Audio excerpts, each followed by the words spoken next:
my bus is stored. I thought I'd just give you a quick tour around it, hopefully before it sells this week.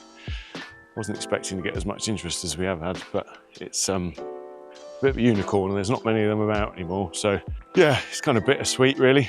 I would like to keep it and do the conversion myself again, but yeah, it's just not feasible when you're trying to run a business and we've got customers to think about, and another toy is not really essential anymore as we don't live in it full time anymore, and it's just sitting here currently. So I'd really like it to go to someone that's gonna give it a refresh and finish it off really, because we never really finished it. I'd only ever really call it 80% at most that it was finished. The inside was kind of done to an extent, but definitely not finished to the standard I would want to do it to now. So yeah, the time involved to do that is not available to me anymore, which is a shame, but you know, what can you do, eh?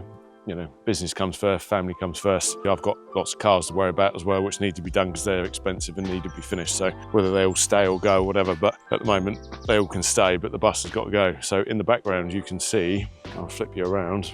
This is a 2006 Mercedes Vario library bus. It's built, well, originally by Mercedes obviously, but then Bailey bodybuilders, I think, buy them at 0 miles and essentially chop the roof of and the back of the cab off, and they put this fiberglass dome on it and then essentially carry on from the back with an extended ladder frame chassis. So they extend the current chassis, so they're chassis cabs from the beginning, and then they make them far longer and bigger and do their thing with them. But the problem is they build them out of ply fiberglass. So to my brain, you don't want ply fiberglass or ply anywhere near the ground, in England anyway. In other countries you're probably all right, but in this country you definitely don't want wood around your wheels. So here we're fine, and for anyone that knows Varios, it's very clean under here. Bit cobwebby because it's been off the road for 5 years, but it's not seen any mud or anything since I've had it. It's been parked up under a corrugated roof carport basically when we were living in it. The chassis is immaculate. You know, behind the rear axle back, it needs a bit of a wire wheel up, but we're talking a couple of days of love really. But yeah, this bus here, I don't know who owns this, but you can see it's plywood core with fiberglass on the outside, and then it's like carpeted on the inside. I think it's like a gel coat on the inside, and then they do whatever with the outside, but it just swells and expands and turns into this. You know, so whoever owned this, I feel sorry for you because you've got a long road ahead to get this worth fixing. So what I did was I went sheet by sheet and I cut an 8x4 size hole in it, slightly bigger. As I worked my way round, I built stud work behind it. So I went all the way around and sheet by sheet, cut everything off all the way down, kept the wheel arch that is in there, and then there's angle iron all the way around where you see these fixings, which is what the original wall was bolted to, like this, with a rubber strip to behind this. This is bolted into this, which is attached to angle iron at the floor level. So the same as what this is now, but I cleaned it all up. We took the air sliding door out. So I had an air door with a disabled lift, so we got rid of all that. I welded in with a friend of mine a new box section sort of frame there for the stairs to be mounted on, so we seam welded all the steel. Obviously primered it with weld through primer where necessary, and etch primer, all that sort of stuff. And then this is all Celotex ply, so this is actually all sealed and insulated, so even the step is insulated as well. So if I could get underneath without making a massive mess of myself, I'd get under there and show you. But yeah, so that's basically replaced the disabled lift that was there. And then I went the whole way around basically, and each sheet you have to joggle it with an air joggler, so you're stamping the edge of the sheet basically to make a little lip, so you can untuck each one underneath the next one. You know, got about sort of 12mm little joggle, it's called. I've obviously then measured and screwed each one through to a stud behind. This is Sabatac marine sealant, so this is years and years old and it's still perfect. Obviously we had a lot of squeeze through, but it was more important getting it sealed, so the plan was always to kind of scrape a lot of that excess off and epoxy primer the whole thing, which you know may very well happen depending who buys it. So, and then at the back, these are the adjoining corner panels. So the only thing that's original on it really is the roof skin, which is fiberglass, and then the corner trims that will go all the way around that are made by a company called Alco, I believe. And then these corner pieces which then join where they're originally joining the ply. I think this is where a lot of the water ingress made its way in, because the way it was fitted was a bit iffy. A lot of sealant and hoping things wouldn't leak. And believe it or not, this piece here was actually in 2 pieces, and it was just butted together with some sealant, so loads of water got into these 2 bits of wall that were originally there through this bit. So when I took it all apart, this was TIG welded by a friend of mine before I knew how to even use a TIG welder. So that's all sealed now. Again, you could clean it up and flat it back and primer it and, you know, put a bit of filler on it and get it a bit smoother, but I think it's a cool little bit of character to the bus and a bit of story as to what happened to it originally. I fitted new LED tail lights. The bumper was just sprayed. I just cleaned it up quite quickly because I wanted to make sure it was looking pretty roadworthy when we took it to go and have its gas tank installed when it still had an MOT and everything. And so these are LED tail lights, LED license plate lights, replaced the original lights that were up there. These are LEDs as well. And then obviously cut all the windows in once I'd rebodied it. So I kind of did the whole body and then I cut all the windows in. So at a distance, it looks like a big Airstream bus, which is really cool in my opinion. I mean, it looks a business and it's massive. It's the longest version they did. So Bailey built, I think, 2 variations of these, and I think they did one more that was like much shorter but taller. It may not have been Bailey that built it, but these are all the ones I've seen that are this setup are either this length or about 60 centimeters shorter, which is actually a black and red one we did on the website if you look under library bus in the build gallery. So we've actually got another one of these booked in. There's the exact same size as this, probably on the same production run as this one, but a couple of years newer, but it's got AdBlue. So if anyone knows anything about AdBlue and DPF filters, that's bad, because it's going to mean that you need to fill it up with AdBlue every so often, and if you don't fill it up with AdBlue, it gets pissed off and goes into limp mode and you can't drive it, whereas this one hasn't got any of that. It was just before they changed it, so to me this is, you know, excuse my French, rare as rocking all shit, because a lot of them, you know, 2006 onwards, whereas this one is one of the first ones I think, but it's really, really rust free apart from behind the rear axle, which is just chassis, you know, essentially just ladder frame steel. It's not anything to do with the chassis really, it's just a matter of either unbolting it, we can't unbolt it, but a matter of, you know, loosening a few of the bolts off them so you can really get under them and getting it really cleaned up, etch primer in it, and then, you know, putting some kind of really good black hard paint like POR 15 or Hamrite then over that if you wanted a gloss finish, or you could spray it with Raptor, but you really want to get some good primer underneath it, even epoxy primer it, and then get some POR 15 on it, which is like a rust curing, preventing paint, but I'd want to get some etch on it probably as well if you clean it up to bare metal. And then we put a barn door on because it wasn't really intended to move very much at that moment in time. COVID had just hit, so I decided this is what I wanted. I could imagine during the summer we'd have the door half open with the, you know, with the sun coming in. It's been pretty weathered now, 5 years of rain and stuff. It was treated with saddling originally. It needs another go over really on the outside, but I think, to be honest, it's had a bit too much of a beating the last 2 years when it's been in storage. So really the new buyer or us, depending on what happens, I would like to put a new, you know, kind of overland truck style door on it, or potentially a steel triple lock security door like we've got on the workshop. So because I'd like to, you know, it needs painting, so ideally it needs to turn into a, you know, a battleship grey or some kind of dark grey, I think, with a matching royal grey door on it to really finish it off. Inside, we basically torn it all out.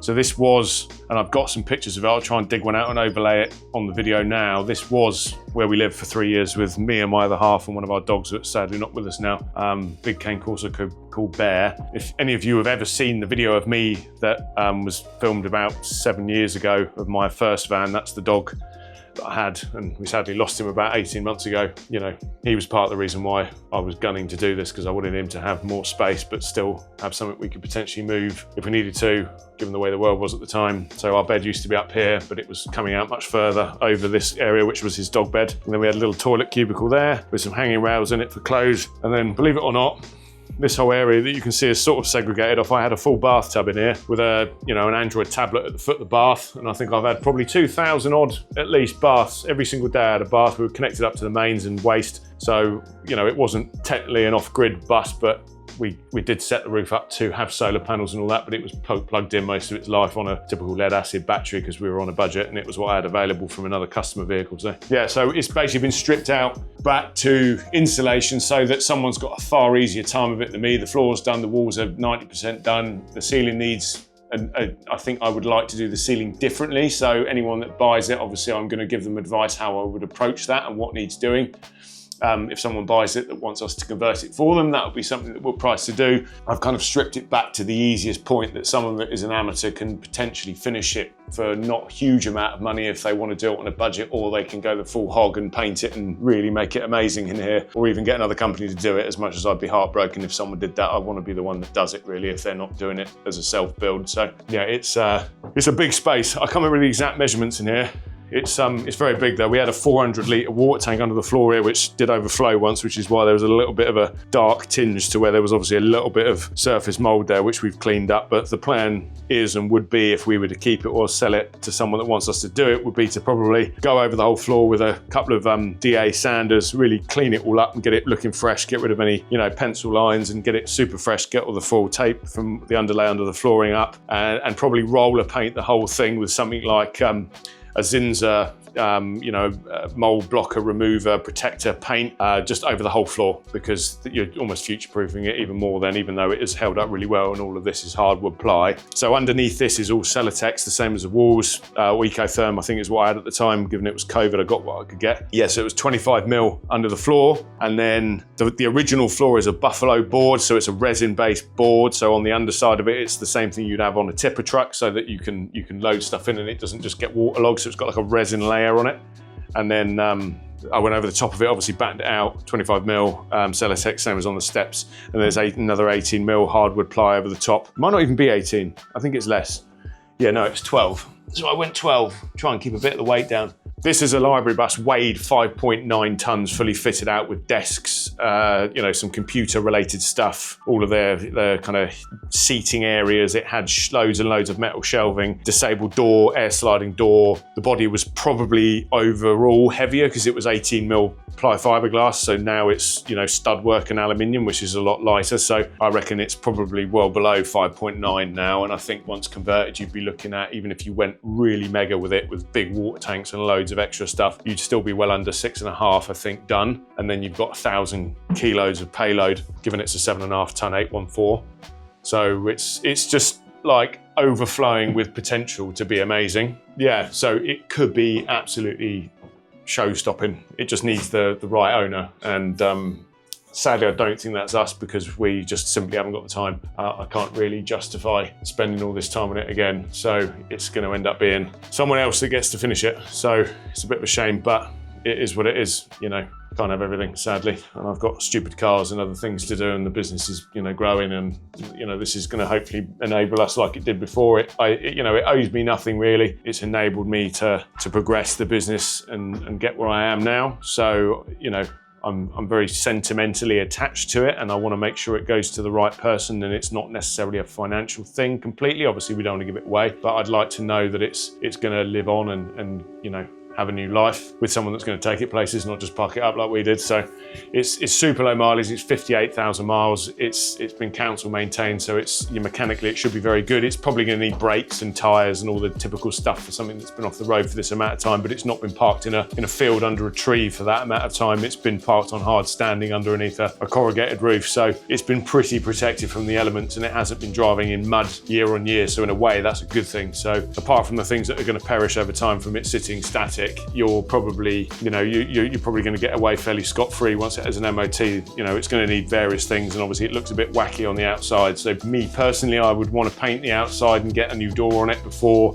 taking it for an MOT, so it looks as presentable as possible, and definitely get at least a new set of tyres on it. And whilst you're doing the tyres, probably put it up in blocks and get the get the wheels powder coated, stick some new brake pads in there. Anything visibly that's worn needs to be done, which would be a sensible thing to do. It's a very cool thing, and I thought I'd just do a video of it, as I'm really trying to stick to this weekly video idea that I've said, and I'm live streaming every day for at least a few hours. So if you're interested, definitely check that out. Hopefully that's of interest to you. I'm trying to show how I work during the day. It's difficult because the workshop's a bit random. Well, not random, but it's a bit of a maze, and it's hard to kind of carry the camera around whilst working at a decent pace. I can't work at half the speed just so I can live stream. Yeah, thank you if anyone's looked or watched any of the past live streams, as YouTube obviously saves them on the channel, so there will be quite a lot of those on it throughout the week, as well as a weekly video that I'm going to edit and make a bit more digestible. So again, this is something I'm planning to stick to. So yeah, any comments I've had on the last video, and please go back and watch the first, well, not the first, the most recent video I've done